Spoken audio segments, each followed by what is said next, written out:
Pemirsa, seorang bocah laki-laki berusia 3 tahun terjatuh dari jendela lantai 3 kamar hotel di Pekanbaru Riau. Ya, nyawa sang anak pun ternyata tidak tertolong dan meninggal dunia usai dilarikan ke rumah sakit.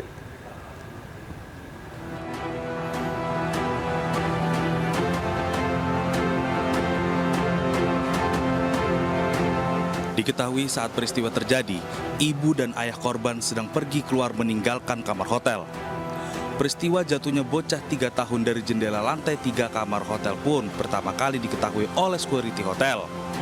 Security hotel mendengar ada suara jatuh dari atas dan melihat seorang bocah tergeletak dalam keadaan luka parah. Korban pun langsung dibawa ke rumah sakit terdekat. Namun setelah sampai di rumah sakit, korban yang masih berusia 3 tahun meninggal akibat luka parah. Pihak kepolisian yang menerima laporan pun tengah menginvestigasi kasus ini. Dari Pekanbaru Riau, Indra Yosrizal, iNews melaporkan. Pemirsa, untuk mengetahui perkembangan penyelidikan jatuhnya bocah dari kamar hotel, kita telah tersambung bersama Kasat Reskrim Polresta Pekanbaru Kompol Andri Setiawan. Halo, selamat pagi Pak Andri.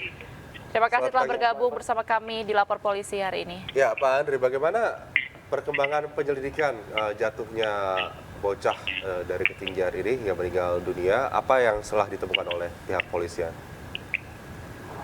Baik, saat ini Kasat Reskrim Polresta Pekanbaru melakukan penyelidikan terkait dengan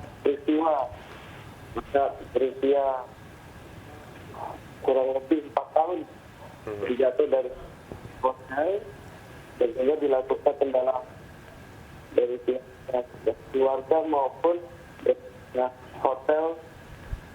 Kemudian kita juga akan mengecek berkaitan dengan alat bukti lain seperti CCTV.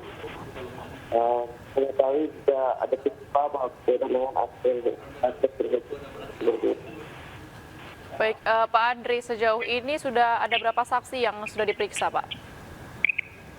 Baik, saat ini kita sampaikan bahwa sudah ada 8 saksi, yaitu baik dari pihak keluarga, kemudian dari pihak hotel tersebut, dan ada juga saksi dari umum untuk pemeriksaan. Pak Andri, ini kalau kita berbicara soal bocah yang jatuh dari kamar hotel, seharusnya pasti kamar hotel tersebut telah membekali diri lah dengan sistem keamanan tertentu yang bisa mengantisipasi begitu hal-hal seperti ini terjadi. Apa sih sebetulnya yang menyebabkan bocah tersebut bisa jatuh? Apakah memang ketinggian balkonnya ini yang rendah, atau pengawasan orang tua yang kurang, atau memang justru anak tersebut ada sendirian di dalam kamar, tidak ada orang tua di dalamnya? Bagaimana, Pak? Ya, jadi kita jelaskan di sini ya beberapa faktor. Pertama, berarti pasti kita juga tanyakan di hotel. Nah, kemudian kita memang dalam hotel itu tidak langsung, Pak, ya, tapi langsung jendela. Jadi kita akan lihat apakah ini memang ada celah atau tidak. Kemudian dengan meninggalkan kondisi tentunya menjadi hal-hal yang memungkinkan anak ada orang tuanya, dan sehingga ada upaya-upaya nanti baik mungkin berhasil. Oke, baik. Ya, terima kasih. Baik, Pak. Terima kasih Kasat Reskrim Polresta Pekanbaru Kompol Andri Setiawan atas informasinya. Baik. Ya, semoga kejadian ini tidak terulang lagi, Aldi. Betul, dan pasti jadi pelajaran ya untuk orang tua, apalagi Setuju. yang sedang menginap di hotel, agar lebih aware memperhatikan anak-anaknya begitu, dan juga bagi pihak hotel harusnya kalau jatuh Setuju, dari supaya tidak jendela, ada pasti ya, ada keamanan, sistem keamanan tertentu. Di yang antara harus misal dilakukan. jendela biasanya di hotel kan memang tidak bisa dibuka. Ini betul, kenapa anak bisa tersebut dibuka dan sampai lalu terjatuh. Baik, Baik. pemirsa, kita ke informasi selanjutnya. Hanya karena kesal, seorang ayah di Kota Bengkulu tega menganiaya anak kandungnya sendiri yang masih berusia 2 tahun. anak perempuan tersebut dipukul di bagian kemaluan hingga mengalami pembengkakan dan mengalami demam tinggi.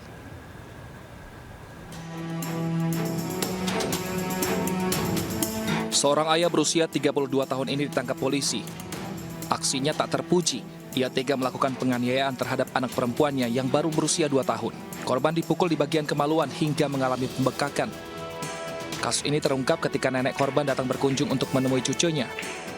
Namun kedatangannya sempat ditolak oleh pelaku dan istrinya. Karena rindu dengan cucunya, sang nenek tetap memaksa dan akhirnya bisa bertemu dengan korban. Saat bertemu, korban meminta diantarkan oleh sang nenek untuk buang air kecil.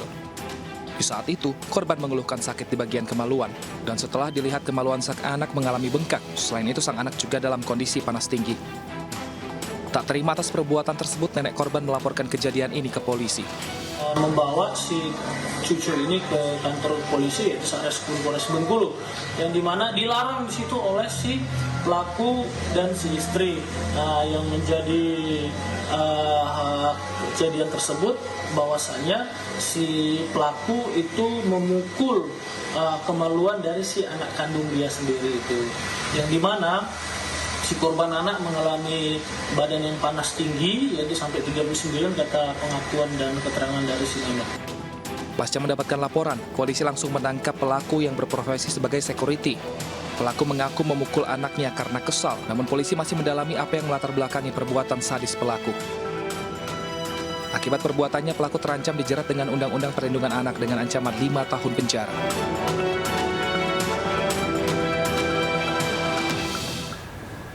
Selanjutnya, seorang suami di Bogor, Jawa Barat tega membakar istrinya sendiri. Dan polisi masih mendalami motif pelaku, namun diduga kejadian ini berawal dari korban yang tidak merestui pelaku menjalani bisnis narkoba.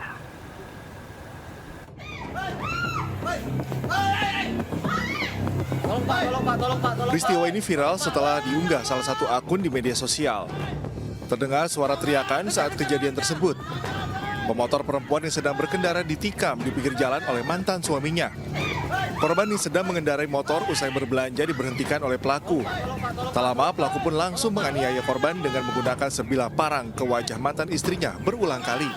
Warga yang mendengar teriakan korban langsung berdatangan ke lokasi. Warga Kampung Cikeruh, Sukamakmur, Kabupaten Bogor dikejutkan dengan ulah seorang suami yang tega membakar istri di dalam rumahnya.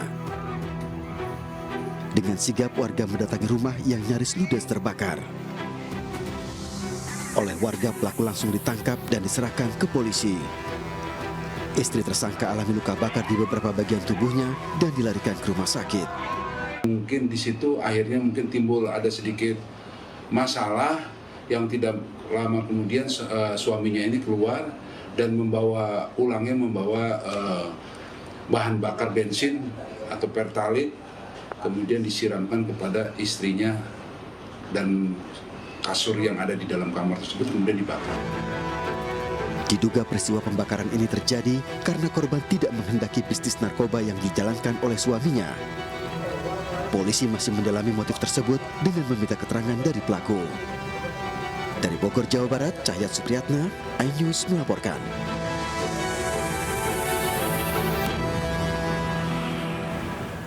Kita beralih ke informasi dari Jawa Barat. Pemirsa, seorang pemuda di Purwakarta tega menikam leher ibu kandungnya hingga tewas. Ya, pihak kepolisian hingga kini masih menyelidiki motif dari pembunuhan tersebut.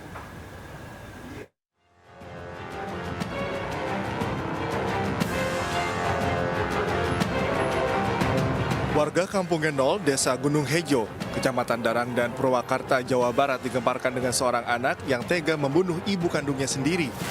Pelaku yang diketahui bernama Teddy Setiawan, merupakan anak kedua korban. Polisi yang tiba di lokasi langsung melakukan olah TKP. Dari hasil olah TKP diketahui korban mengalami luka terbuka di bagian leher belakang akibat sabetan senjata tajam. Selain itu, polisi juga mengamankan sejumlah barang bukti yakni golok, jaket, dan lainnya. Kapolsek Darangdan AKP Subagio menyebut motif pembunuhan masih dalam penyelidikan. Untuk itu pelaku kini ditahan di Mapolsek Darangdan untuk selanjutnya akan dibawa ke Polres Purwakarta. Luka pasang di leher bagian belakang, luka pasang di bagian leher bagian belakang. Oh, satu kali atau berapa kali, Dan? Yang diberitakan ya itu karena goloknya kecil ya, seperti golok apa namanya itu daging itu. Mungkin berapa kali dolokan, hanya memang tajam sekali itu. Ya, pasti tengkar atau Dan gimana? Kalau itu masih pendalaman dari pihak kepolisian. Menurut informasi dari warga sekitar, sebelum membunuh korban, pelaku sempat dimarahi oleh korban. Namun warga tidak mengetahui persis apa yang terjadi. Usai dilakukan proses identifikasi, jenazah korban dibawa ke RSUD Bayu Asih Purwakarta untuk dilakukan otopsi. Dari Purwakarta, Jawa Barat, Irwan Saputra, iNews melaporkan. Pemirsa, seorang ibu rumah tangga di Pinrang, Sulawesi Selatan ditemukan dalam kondisi tak bernyawa dalam rumah. Tragisnya, 2 orang anaknya yang masih bocah juga ditemukan meninggal. Ini diduga karena diracun.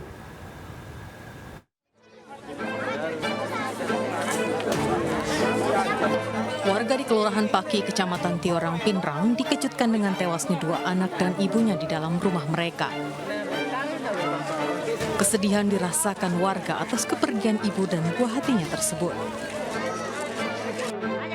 Ibu dan 2 anaknya ditemukan meninggal oleh suaminya saat tiba di rumah. Diduga kedua anak laki-lakinya tewas diracun dan ibunya tewas karena tergantung. Sementara di lokasi kejadian ditemukan botol racun. Polisi yang datang ke lokasi olah tempat kejadian. Selain korban, di situ ditemukan 2 orang anaknya. Kemungkinan anaknya minum racun. Masih kita dalami, Mas. Nanti motifnya apa, makanya biarkan anggota penyidik kita melakukan olah TKP, mengumpulkan bukti-bukti yang ada, termasuk saksi-saksi yang ada, baru berani kita nanti menyimpulkan motifnya apa. Jasad ketiga korban dievakuasi ke rumah sakit. Polisi masih menyelidiki motif peristiwa yang menewaskan ibu dan 2 anaknya tersebut.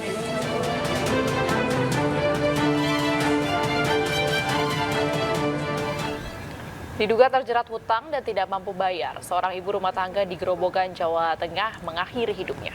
Tragisnya, pelaku juga sempat meracun kedua anaknya, namun beruntung kedua anak korban lolos dari maut tersebut.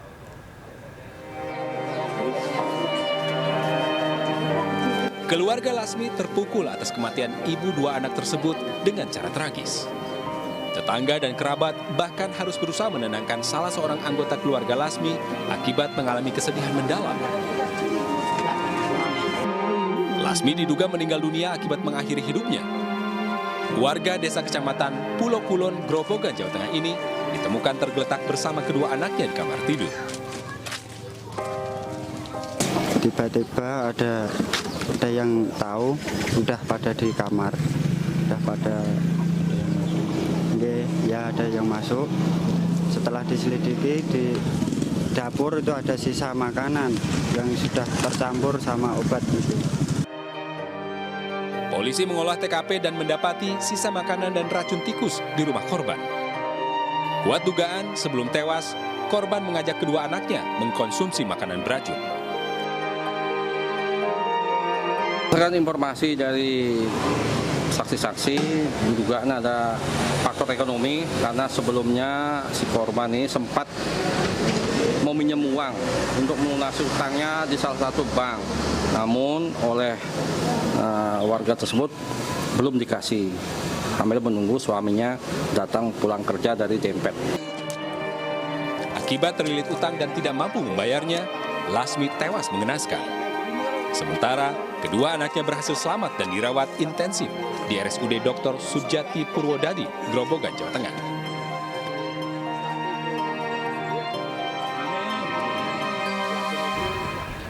Oknum anggota Ormas melakukan penganiayaan viral di media sosial. Selengkapnya usai jeda, tetaplah bersama kami di Lapor Polisi. Ada lapor, kami sampaikan.